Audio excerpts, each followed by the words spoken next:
2026 yilgi Chevrolet Aveo bu o'z sinfidagi eng mashhur va ishonchli avtomobillardan biri bo'lib, yangi modelda zamonaviy dizayn, ilg'or texnologiyalar va iqtisodiy dvigatel bilan ajralib turadi. Yangi Aveo asosan yosh haydovchilar va shahar hayotiga mos mashina izlayotganlar uchun mo'ljallangan. 2026 yilgi modelda tashqi ko'rinish yanada jozibador bo'lgan. Old faralar LED texnologiyasida, radiator panjarasi kengroq, kuzov esa aerodinamik shaklda ishlab chiqilgan.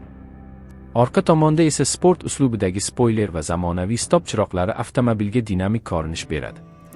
Salonga kelsak, Chevrolet Aveo ichki qismi qulaylik va ergonomikaga e'tibor qaratilgan holda yangilangan.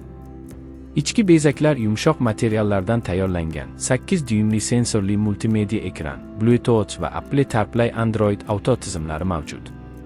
Haydovchi uchun raqamli panel, avtomatik konditsioner va tizza uchun yetarli joy bilan ta'minlangan orqa o'rindiqlar mavjud. Texnik jihatdan 2026 Chevrolet Aveo'da 1.5 litrli 4 silindrli benzinli dvigatel o'rnatilgan bo'lib, u 120 ot kuchi ishlab chiqaradi. 6 pogonali avtomatik uzatmalar qutisi silliq harakatni ta'minlaydi. Yonilg'i tejamkorligi ham yuqori bo'lib, o'rtacha 100 kun uchun atiga 6 litr benzin sarflaydi. Xavfsizlik tizimlari ham e'tibordan chetda qolmagan. Avtomobil old va yon havo yostiqchalari, ABS, EPT, tormoz yordam tizimi, yo'ldan chiqish ogohlantiruvchi signal va orqa kamera bilan jihozlangan. Shuningdek, 2026 yilgi Aveo'da start-stop tizimi, kruz nazorati va shahar sharoitida harakatni osonlashtiruvchi avtomatik to'xtash funksiyasi mavjud.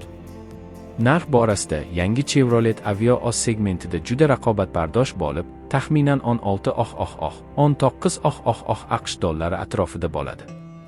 Xulosa qilib aytganda, 2026 Chevrolet Aveo bu qulay, zamonaviy va arzon narxdagi avtomobil bo'lib, kundalik hayot uchun ideal tanlovdir. U dizayn, xavfsizlik va iqtisodiy jihatdan mukammal muvozanatni ta'minlaydi. Agar siz shahar uchun tejamkor, ishonchli va chiroyli avtomobil izlayotgan bo'lsangiz, yangi Chevrolet Aveo aynan siz uchun.